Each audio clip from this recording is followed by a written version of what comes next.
Thank you, Madam Chair. Mr. Secretary, it's great, and we're honored to have you here in person for the first time this Congress. You mentioned in your written testimony that under President Biden's leadership, America is building back better. Mr. Secretary, I'm here to fight for American agriculture, for Kansas farmers. As you know, farmers and ranchers are facing record inflation. Fertilizer prices have quadrupled. The price of diesel has doubled. Farmers can't find inputs, pesticide inputs. They can't find tractor parts. And many farmers feel that these supply chain issues have been exacerbated by President Biden's policies. Parents can't find baby formulas. The hope for new ag trade deals is bleak. We don't have a USTR for ag nominee. The EPA continues to push non-science-based decisions that eliminate pesticide tools that help produce higher yields but yet decrease their carbon footprint. Based upon your written statement, I don't know which producers you're talking to, but they're not producers I've been seeing in Kansas. You've been Secretary of Agriculture now for almost 10 years on and off. We expect you to be a loud voice, a voice for farmers, for agriculture producers in the White House.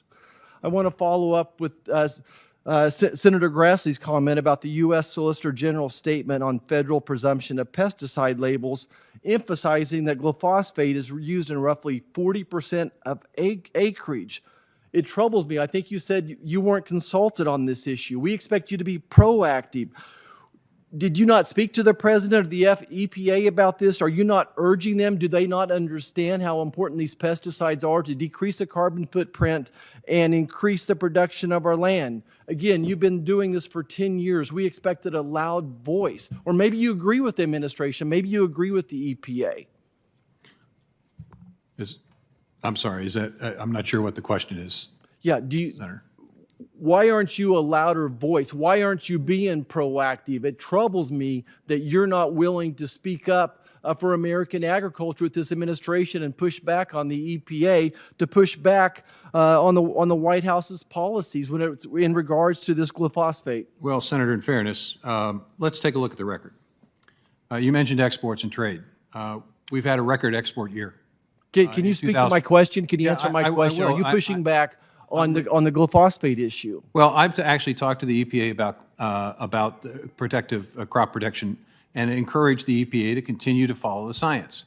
That is what American agriculture has asked to do. You testified to Senator Grassley that you weren't consulted, but now you're saying you were being proactive? I was consulted, and basically, I have talked to the EPA about crop protection activities and products, and encourage the EPA to continue to follow the science and encourage them to listen to farmers and the farmers' concerns. And frankly, they have.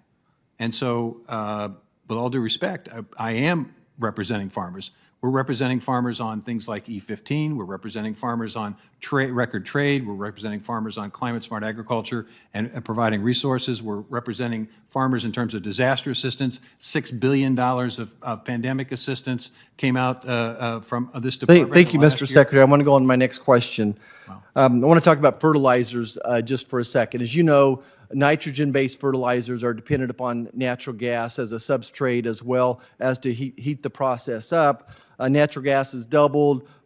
Nitrogen-based fertilizers have quadrupled. One of the things we could do is to maybe decrease some of the tariffs on fertilizers coming into this country. Have you spoken out as a strong voice for agriculture to the President as well as ITC chair about maybe decreasing those tariffs? This administration has done a really incredible job, I guess you would say, of decreasing tariffs on solar panels. What are we doing to help lower the tariffs on fertilizers? We've talked about that issue. We've also pushed back on export bans that have exacerbated the problem.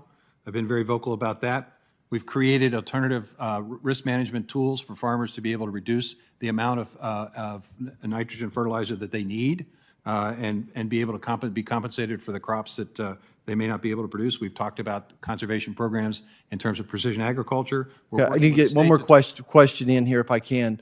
3030 is a big issue back home. When we spoke to you before, your plan was more CRP, but now we're talking about taking CRP out of the program.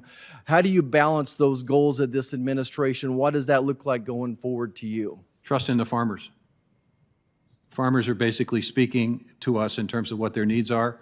We're seeing an expansion of conservation practices with EQIP and CSP and the Regional Conservation Partnership Program, the Climate Smart Agriculture Product But Initiative. previously, you said your plan for the 30 program was more CRP, but it looks like more CRP is going to come out. So how do you get to your goal of 30-30?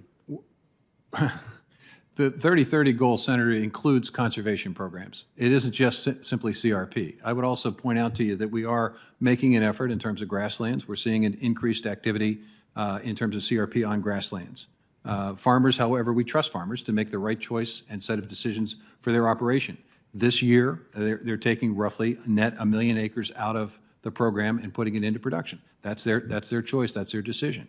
We respect that. In the meantime, we're looking for ways in which we can provide more resources from conservation programs, EQIP, CSP, RCPP, the Climate Smart Agricultural Initiatives. All of that is a significant amount of investment in conservation programs, all of which falls within the rubric of the voluntary, farmer-led 30 by 30 effort. Thank you, Mr. Secretary. Madam Chair, I yield back. Thank you. Thank you very much.